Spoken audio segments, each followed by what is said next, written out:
So Shih Tzu are bred as companion dogs, so they connect with their human quickly and strongly. Socialization training is especially important for Shih Tzu as their low requirement for extensive exercise tend to result in minimal exposure to outside environmental stimuli until it is too late.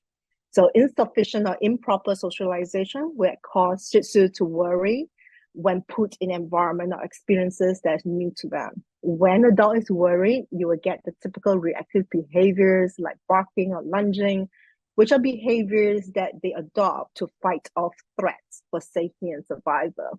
If already in that state, the reactive state, we want to make sure that we work on counter conditioning and desensitization, along with communication training with positive reinforcement systems, so that you can help the Shih Tzu who's anxious or lack confidence to have a better emotional state to deal with the stimuli.